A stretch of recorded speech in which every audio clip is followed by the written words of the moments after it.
You're just surrounded by greatness here at the University of Georgia. Once you come on this campus for a recruiting trip, it just grabs your heart.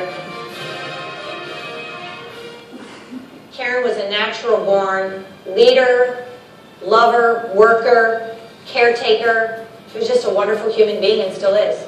She totally amazes me, and it's getting to the point where she can do anything.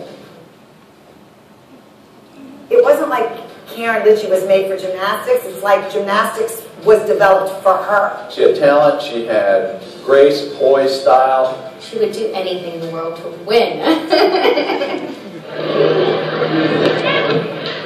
Her preschool teacher one day says, every time we have story time, she, in the middle of the story, does a forward roll in the middle of the group, and we have to stop and put her back up in the chair, and we get going again, and she'll do it again.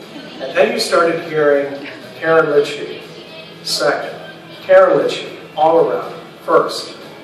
You wake up. And from that day forward, I was in. For the 1993 NCAA Women's Gymnastics Championship.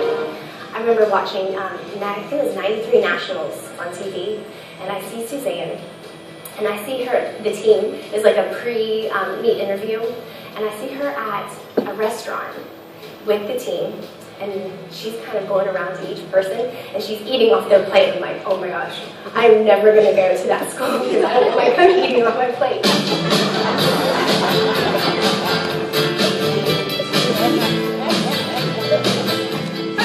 I mean, I think once you come on this campus for a recruiting trip, it just grabs your heart, it grabs everything about you, and you just want to be around it all the time because it's such a great place. It was a group of kids that all had trained together, got successful together, and Karin was the first one that stood up and said, I'm going to be a bulldog. I only took one recruiting trip, and this was the first and only place that I came to visit.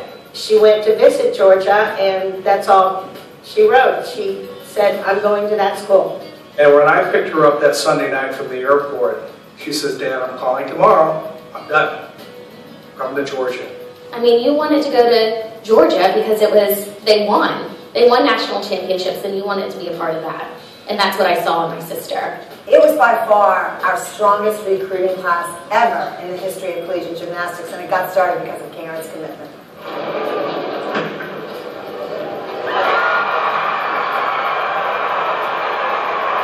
I just remember going up to Doug and saying, Doug, I really don't feel like competing today. I'm not feeling 100%. And we got to the meet, we decided, okay, she warmed up okay on vault. She ended up vaulting, scored a 10. You could tell she was on that night. So we go to the uneven bars, a little upbeat because of the 10 on vault. Got up, knocked it out, hit a 10 again.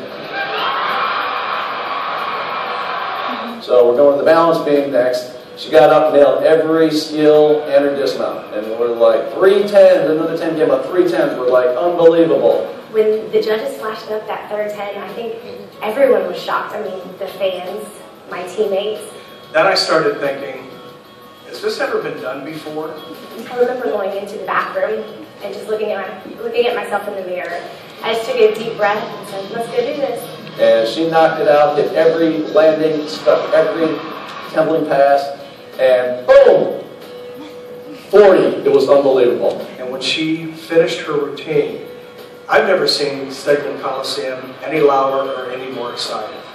I get a phone call that night from my husband, and he said, Karin got a 40. I never believed him, so it took a phone call from Suzanne Yotlin to tell me that she really did get a 40. Karin has the ability to be intensely focused on every single day. And so in a lot of ways, she was the coach's dream. You wanted her to go out and compete just like she practiced because she was perfect every day. It wasn't just in competition, just in gymnastics. It was everything. She had this competitive fire in her, whatever she did. Karin thrived on competing. She was the one that would overcome any obstacle when it came to competition. And she was very competitive, but in a good way. Always so positive and motivating and very inspirational. Having Karin here as a voluntary coach, she was so organized. And she is so detail-oriented, and I'm not. So she really gave me a tremendous female balance? It was a lot of fun. I think I was more nervous watching them on beam than when I actually had to go up on beam. She had that from her heart type coaching again. She really truly cared about the kids, and I think they did anything to please her. Karen, I know, did a great job and was very much loved by the athletes because I had kids down there at that time, and they just liked her because she felt for them. They could go to her, but at the same time, Karen was very demanding because that was her personality.